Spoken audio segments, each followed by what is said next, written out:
di ayat 3 ini, jadi ya memang manusiawi sekali kalau kemudian ada rasa cemburu, ada rasa ya rindu, itu kan manusiawi sekali ya.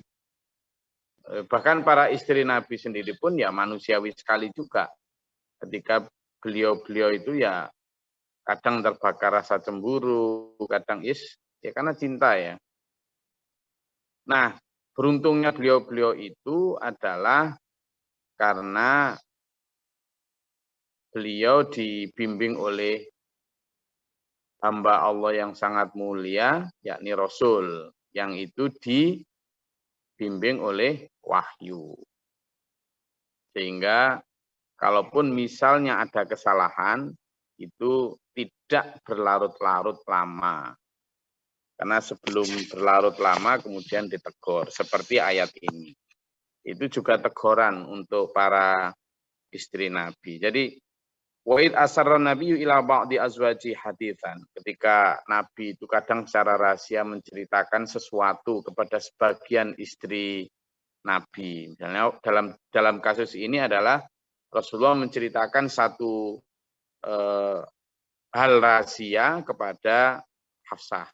Hafsah itu putrinya Umar bin Khattab.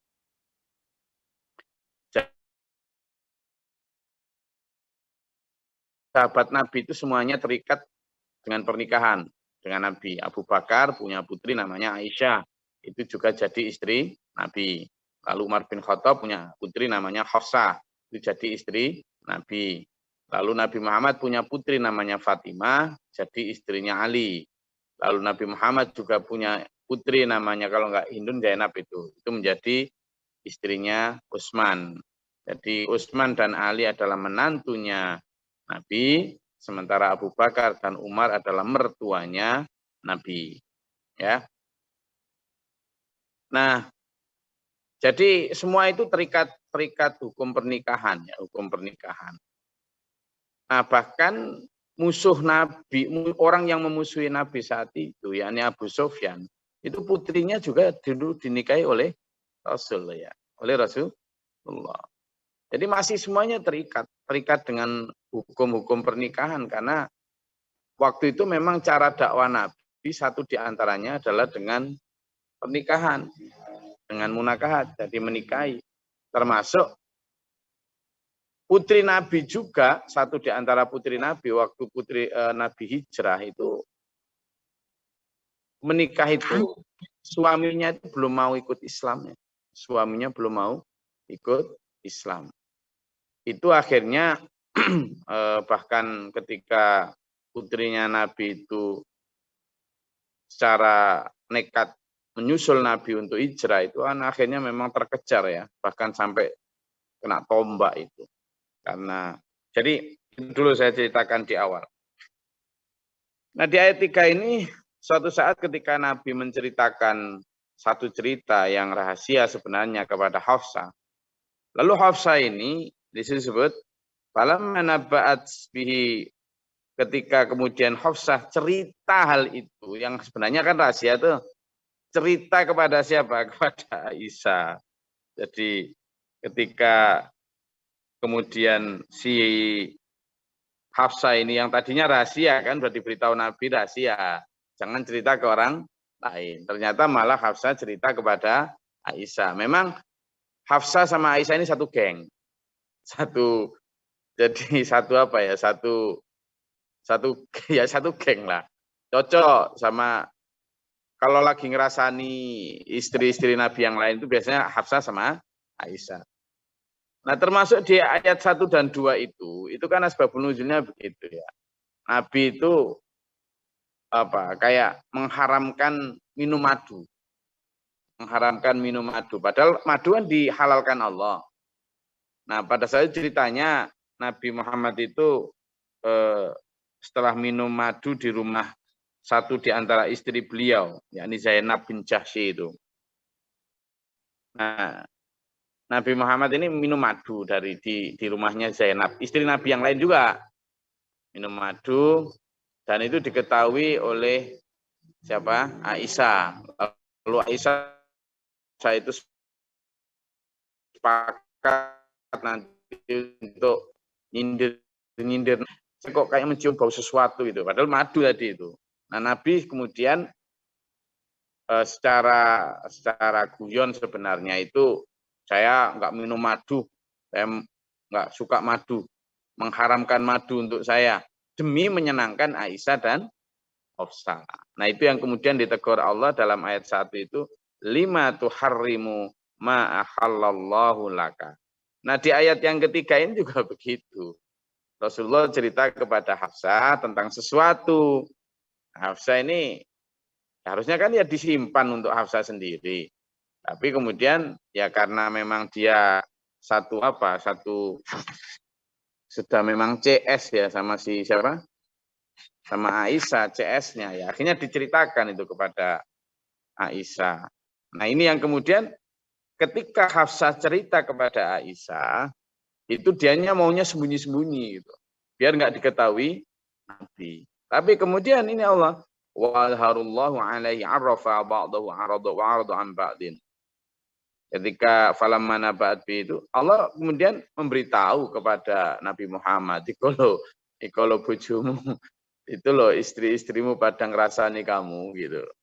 Pada ngerasani kamu. Lalu kemudian ketika Nabi Muhammad memberitahu kamu loh kok tadi cerita gini ke gitu. Maka falamma naba'a ketika Nabi menceritakan bihi tentang hal itu, kaget Hafsah. Qalat man amba'aka hadza. Siapa yang sudah mengadu kepada engkau tentang kami gitu loh. Tentang hal ini. Kata Nabi, qala nabba'ani al-alimul khabir. Loh, saya itu diberitahu Allah. Allah yang Maha tahu dan Maha teliti.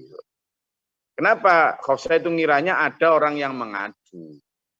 Apa yang madul-madul kepada Nabi ini? Oh, kelakuannya itu dan sebagainya. Yaitu romantisme dalam pernikahan seperti itu. Jadi bahkan di dalam keluarga Nabi sendiri pun intrik-intrik semacam itu ada tuh. Dan Islam luar biasa dengan mengkabarkan itu dalam kitab suci. Untuk apa? Ya, ini bukan satu aib ya, bukan. Ini justru untuk pelajaran bagi umatnya. Artinya apa? Jika di keluarga Nabi saja masih ada seperti itu, ini istri Nabi loh, bukan hanya seorang bunyai loh. Istri Nabi, makanya ada banyak pelajaran dalam kaitan ini. Satu, Nabi itu begitu gentleman, begitu luar biasa, untuk tetap mengkabarkan kepada umatnya, apapun yang diwahyukan Allah. Bahkan itu ketika itu teguran Allah kepada beliau pun lo dikabarkan. Kan harusnya Nabi Muhammad gengsi dong. Wah, berarti aku keliru ini. Harusnya kan gitu. Kalau memang Nabi Muhammad tidak gentle, tidak jujur, kan nggak usah disampaikan ke umat wahyu yang kayak gini. Ini kan wahyu koreksi loh kepada istri-istri beliau. Nah, kalau misalnya Rasulullah itu jaim, jaga image agar kelihatan lebih mulia, kan nggak diceritakan wahyu yang kayak gini. Tetapi Rasulullah memang apa yang disampaikan, apa yang menjadi tindakan itu benar-benar hanya karena semata-mata menuruti wahyu Allah, maka yang begini pun tetap diceritakan, disampaikan. Karena ini wahyu yang harus disampaikan. Jadi di situ terlihat kemuliaan Rasulullah dan para istri beliau. Nah, ketika sampai pada titik ini, kita juga pelajaran selanjutnya adalah supaya kita tidak sombong loh. Kita tidak sok-sokan, misalnya kita seorang kiai, lalu menganggap bahwa kiai tidak mungkin keliru, apalagi hanya seorang Gus itu. Kemudian istri Gus atau itu, tidak ada. Jika istri kiai, istri Nabi saja masih ditegur Allah, kita tidak usah terlalu meninggikan istri kiai atau istri Gus atau apalagi istri orang biasa. Semua manusia itu masih sangat mungkin tersentuh kesalahan. Ya. Nah, di sini rasa cemburu, lalu kemudian curiga dan lain sebagainya itu menjadi hal yang hal yang wajar, tetapi kemudian nanti di ayat selanjutnya disampaikan, jika kalian bertobat, wahai para istri Nabi, maka itu akan lebih baik untuk kalian. Kita diberi pelajaran bahwa kalau berhadapan dengan Allah, itu kita tidak bisa menyembunyikan apapun. Jadi jangan membicarakan. Kemarin ya di ayat-ayat sebelumnya kan, dalam surat Al-Mujadalah, dalam surat At-Taghabun, dan sebelumnya Al-Munafikun, itu kan banyak orang yang membicarakan pembicaraan rahasia. Ya, pembicaraan rahasia. Tetapi jangan membicarakan rahasia itu untuk kejelekan. Kalaupun kamu membicarakan rahasia itu baik, boleh saja, tetapi tentang hal-hal yang halal birri wa taqwa. Karena apa? Apapun yang kamu bicarakan dan kamu kategorikan rahasia, sebenarnya Allah Maha tahu.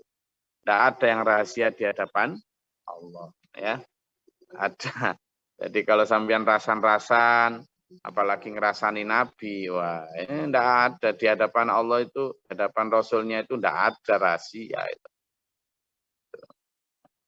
Jadi kalau sampean ngerasani saya sih, saya bukan Nabi sehingga tidak diberitahu ya. Tapi kalau sampean ngerasani saya itu kadang hidup saya kedip-kedip itu. Kalau Nabi kan enak ya, diberitahu Allah gitu. Jadi kalau sampean misalnya saya ngomong sesuatu, lalu, loh Gus Glory kok tahu? Itu bukan karena saya sok tahu, bukan ya, karena ngawur aja itu. Kalau Nabi kan karena dibimbing Allah ya, gitu.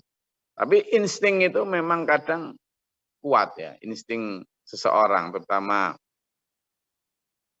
insting seorang istri ya, kepada suami atau suami kepada istri itu memang, kalau memang sampean benar-benar garwo ya, sigarane nyowo. Kalau benar-benar gitu memang bisa ngerasain itu. Coba aja misalnya seorang suami lagi apa? Lagi bohong gitulah, lagi bohong itu. Biasanya istri tahu, Mas sampean di mana telepon? Oh saya lagi meeting gitu. Padahal sampean nggak lagi meeting, lagi nggak jelas gitu. Istri itu kerasa. Kalau istri beneran loh ya, kalau cintanya itu cinta beneran ya. Nggak percaya, buktiin aja. Kalau istrinya itu benar-benar garwo, soulmate betul, sigarane nyowo, benar-benar belahan jiwa, itu kroso memang. Kroso, tetapi jangan selalu itu dituruti. Karena tidak selalu itu benar. Bisa jadi itu juga bisikan setan. Kalau itu bisikan setan, nanti jatuhnya adalah suudzon. Nah, padahal jauhi segala macam prasangka. Karena sebagian besar prasangka itu dosa. Jadi tidak semua insting sampean benar. Karena kalau ada juga insting yang nanti itu arahnya kepada zon. Diajak suami nggak ngapa-ngapain, jungkir balik di sawah. Kamu tadi dari mana? Atau di kantor benar-benar dari mana? Nah, ini cemburu yang berlebihan ini. Posesif. Nggak boleh juga ya. Hanya saya yang boleh. Nggak boleh ya. Cemburu yang berlebihan katanya nggak boleh. Nanti ada di ayat 5 itu nanti juga bicara tentang cemburu yang berlebihan itu tidak boleh juga. Jadi ayat-ayat ini bicara tentang itu tadi, tentang keluarga Nabi. Termasuk kemarin di surat At-Tolak itu, nanti yang ini ada lanjutannya dari surat Al-Ahzab juga. Jadi Quran itu banyak bicara tentang keluarga Nabi itu sebagai apa? Sebagai contoh, sebagai iktibar buat kita semua. Supaya kita itu benar-benar menjadikan istri Nabi atau keluarga Nabi, termasuk diri Nabi, itu sebagai teladan. Suara saya masih lancar ya, dengar ya? Karena ini saya lihat kok apa? Lancar Gus, alhamdulillah. Kameranya soalnya nggak kelihatan. Saya ngeliat Pak Ju kayak sekedar lihat ketupat. Buatan lah Gus. Ketupatan pun ras. Oh sudah habis Pak Warso. Emang ketupatan di Solo apa di Tabanan Pak Warso? Di Tabanan Gus. Ya kemarin yang di rooftop itu ya nggak ngajak-ngajak itu ya. Oke. Lah, Gusnya tebih. Ya, jadi begitu dulur. Makanya kita itu seringkali nggak konsisten. Di situ disebutkan. Laqad kana lakum fi Rasulillahi uswatun hasanah. Sungguh telah ada pada jiwa Rasul itu uswatun hasanah, contoh yang baik. Fi Rasulillahi, di dalam jiwa Rasul itu termasuk di keluarga Rasul. Di keluarga Rasul. Cuma kadang kita itu gini, melihat keluarga Nabi itu terlalu lebay. Terlalu lebay kenapa? Keluarga Nabi itu ya, yang keluarga Nabi ya, istri Nabi, putra-putri Nabi, itu ya manusia biasa seperti kita. Saya ulangi ya, manusia biasa seperti kita. Artinya manusia biasa maksudnya apa ya? Mereka memang, beliau memang keluarga mulia ya, keturunan Nabi. Tetapi dari sisi rasa, dari sisi kekhilafan, ya sama dengan kita itu. Makanya pernah suatu saat gini dulu, suatu saat si Fatimah putri Nabi itu lagi berkonflik atau lagi ada marahan lah sama Ali, sampai Ali itu marah, kemudian sampai enggak bicara, gitu, sampai enggak bicara, sehingga Ali itu pokoknya pergi dari rumah lah. Ali itu pergi dari rumah karena ada ini dengan si Fatimah. Fatimah ini putrinya Nabi. Loh, ketika Fatimah mengadukan itu kepada Nabi Muhammad SAW, gitu, mengadu kepada Nabi. Loh, begitu mengadu kepada Nabi, bayangan Fatimah kan kemudian dibela ya kan? Dibela oleh orang tua, dibela oleh bapak. Tapi apa kata Nabi? Fatimah, seandainya kamu sekarang mati, tapi si Ali sebagai suamimu belum ridho kepadamu, aku tidak mau nyolati kamu. Sampai itu. Jadi seandainya kamu sekarang mati, tapi suamimu atau si Ali belum ridho kepadamu, masih dalam keadaan gini, aku nggak mau nyolati kamu. Sebegitunya Rasulullah di dalam adil dalam menegakkan. Artinya apa? Berarti putri Nabi pun, seorang putri langsung loh ya ini, bukan hanya sekedar Habib yang ratusan atau puluhan keturunan setelahnya, langsung putri Nabi. Itu pun loh masih sangat dimungkinkan mendapat kesalahan. Itu ditegur Nabi begitu. Seandainya kamu mati sekarang dan kamu belum dapat ridhonya Ali, maka aku nggak akan nyolati kamu. Padahal putri Nabi itu begitu. Pernah juga ketika hukum tentang potong tangan itu juga disampaikan begitu. Wahai Fatimah, seandainya engkau sendiri yang mencuri, maka aku sendiri yang akan memotong tanganmu. Meskipun tentu Fatimah tidak pernah mencuri, ya kan, terjaga. Tapi Rasulullah sedang ingin menyampaikan bahwa bahkan keluarga seorang nabi pun itu mendapatkan konsekuensi hukum yang sama dengan manusia yang lain. Artinya hukum Quran itu tidak berlaku kemudian khusus istri Nabi atau anak Nabi begini, tidak ada. Tidak ada kekhususan yang kemudian menjamin, itu tidak ada. Memang ada beberapa ayat yang menyatakan, wahai para nabi, kamu bukanlah seperti orang umum. Bukan seperti orang umum ini apa? Justru sebaliknya. Jika kamu melakukan kesalahan, maka hukumanmu itu 2 kali lipat daripada orang umum. Di akhirat. Digituin malah. Sebaliknya, jika kamu itu melakukan kebaikan, kamu itu pahalanya juga 2 kali lipat. Gitu. Jadi baik pahala maupun siksa itu akan 2 kali lipat jika. Nah ini menunjukkan bahwa bahkan keluarga Nabi sendiri pun itu masih ada resiko melakukan kesalahan. Itu tadi, makanya bahkan pernah Hafsah dan Aisyah itu kan didiamkan oleh Rasulullah. Namanya dihar ya. Jadi hajar apa jahar itu. Ini didiamkan karena kesalahan. Ini memberi kita satu pelajaran bahwa kadang umat Islam sendiri di dalam melihat keluarga Nabi itu seolah-olah keluarga malaikat yang tidak begitu. Itu nanti malah memberi kita pemahaman yang keliru sehingga kita tidak bisa mengambil pelajaran. Keluarga para nabi itu, terutama keluarga Nabi Muhammad SAW itu manusia biasa yang kemudian dimuliakan oleh Allah karena dibimbing oleh hamba yang sangat mulia, yakni Rasulullah. Jadi manusia biasa tetapi kemudian dibimbing oleh manusia mulia. Jadi kemuliaan para istri Nabi, putri-putri Nabi, itu kemuliaannya karena dibimbing oleh Nabi.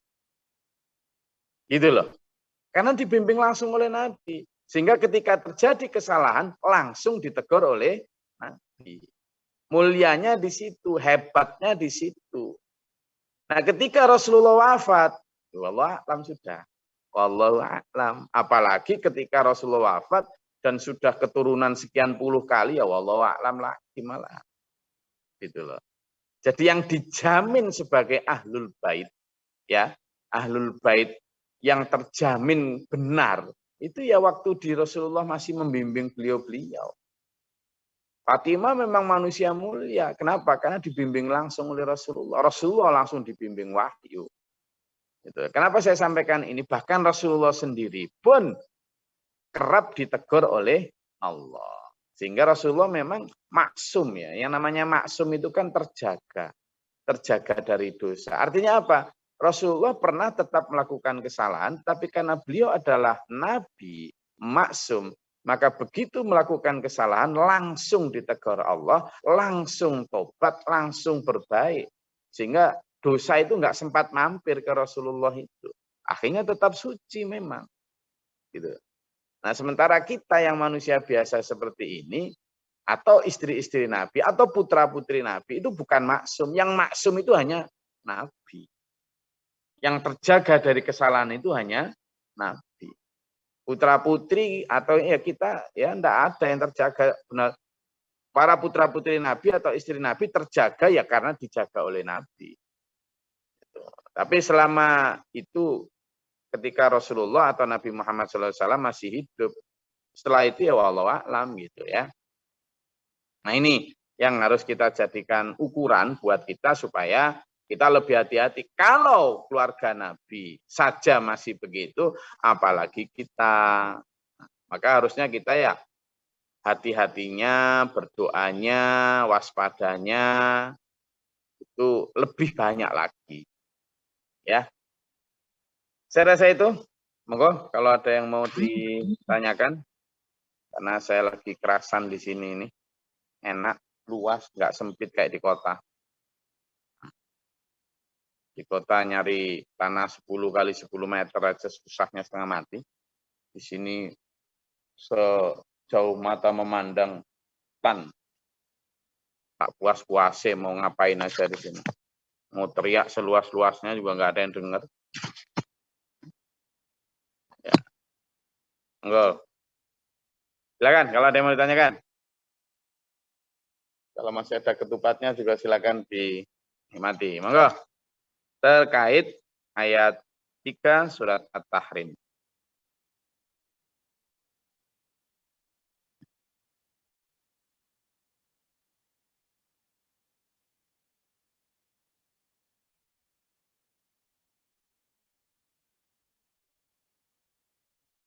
Silakan. Ini masjidnya megah banget ini. Tapi belum jadi. Di mana nih, Gus?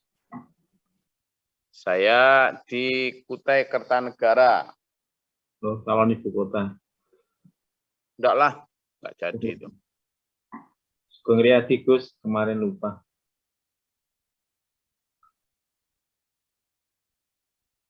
Kalau calon yang enggak jadi itu di PPU namanya. Penajam Pasir Utara. Kabupatennya beda, tapi memang berdekatan dengan kita. Di PPU ada juga cabang kita, Penajam Pasir Utara itu.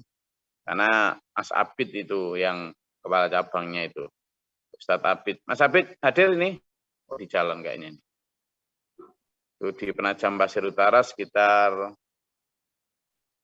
6 jam lah dari tempat saya ini. Tapi kayak di luar Jawa gitu kan 6 jam itu deket ya. Dekat. Orang sering mereka dan mana tempatnya? Itu loh guys, dekat situ. Mana itu loh. Nah, yang dimaksud itu di balik bukit. di balik gunung. Jadi dia bilang itu loh yang di balik gunung.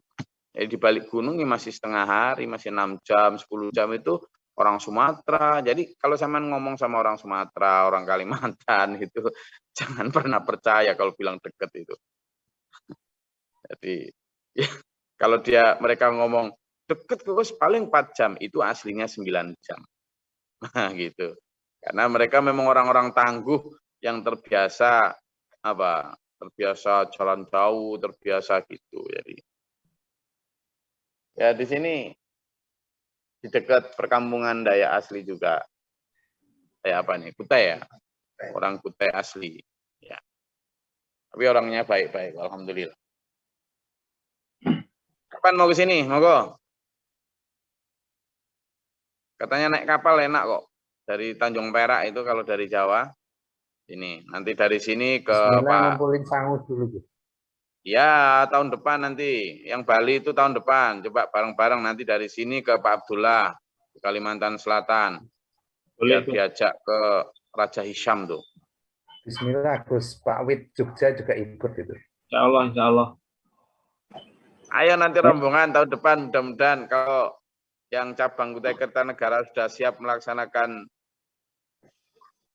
workshop nasional, kita pas nasional itu datang.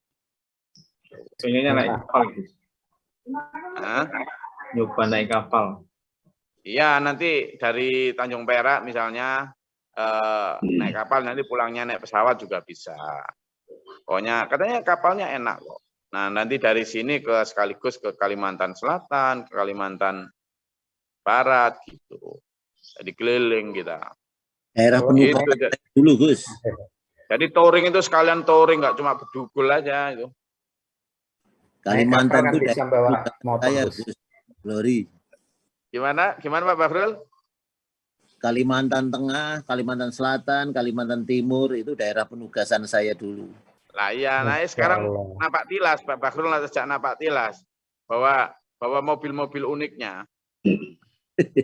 Sering saya ke Kaltim sering. Nanti kita jelajahi itu di Kalimantan, mumpung jalannya jelek. Saya pernah ngetril sampai dari Balikpapan sampai ke Kutai Barat. Iya, biar kita tahu betapa luasnya Indonesia yang disia-siakan oleh orang Indonesia sendiri. Iya, betul. Iya, kasihan Indonesia yang begitu kaya raya seperti ini ya toh. Lalu kurang karena masyarakatnya atau rakyatnya kurang bersyukur. Wah, kaya raya Indonesia ini. Itali, Inggris apa enggak ada apa-apanya, enggak ada apa-apanya. Kaya raya Indonesia ini. Karunia Allah yang luar biasa. Cuma kita yang belum memanfaatkan secara maksimal, tapi mungkin secara maksimal oleh segelintir orang. Kalau sama naik pesawat ya dari Surabaya misalnya tuh, naik di atas Kalimantan, nangis toh itu. Kenapa? Lubang-lubang besar, bekas galian tambang tak bertanggung jawab tuh. Ya, padahal di sisi lain misalnya jalan-jalan yang menuju akses para masyarakat tuh rusak parah, kasihan mereka. Sama dengan kalau kita ke Riau, ke Jambi, itu jutaan hektar hutan alam disulap menjadi sawit, yang kemudian itu kan menyerap habis batang hari itu misalnya di Jambi itu sekarang debit airnya kan berkurang sekali untuk sedotan sawit itu. Nah, tapi ya nanti mengerucutnya enggak kemudian trickle down effect. Kalau secara ekonomi kan dulunya begitu. Zaman Pak Harto itu kan menciptakan orang-orang kaya, konglomerat, agar nanti bisa memberikan pemerataan kepada orang-orang di bawah, kan gitu. Teorinya, itu jadi trickle down effect itu begitu teori ekonominya. Tapi ternyata enggak, itu ngendon di atas sana, kasihan yang di bawah. Kayak misalnya di Sumatera maupun Kalimantan ini kan banyak model-model sistem plasma, ya kan. Jadi kebun-kebunnya rakyat itu kemudian didekati agar ikut sistemnya perusahaan tertentu. Nanti kemudian sistem bagi hasil. Tapi ujung-ujungnya ya tetap karena kemudian harga ditentukan oleh mereka, ya rakyat tidak berdaya. Tapi kasihan, sebenarnya kaya sekali ini, eman juga. pohon-pohon besar, kayu ulin, kayu merbau, apa segala macam habis di sini nih. Hanya kalau nanti zaman keliling Indonesia gitu, luas berpikirnya itu. Dan rezeki Allah ada di mana-mana ya. Rezeki Allah ada di mana-mana.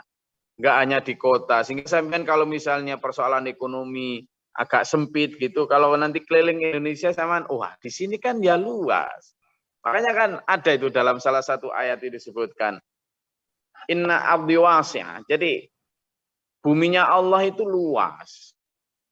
Kalau di Jawa saja memang sempit sampean mikirnya itu. Ya kan?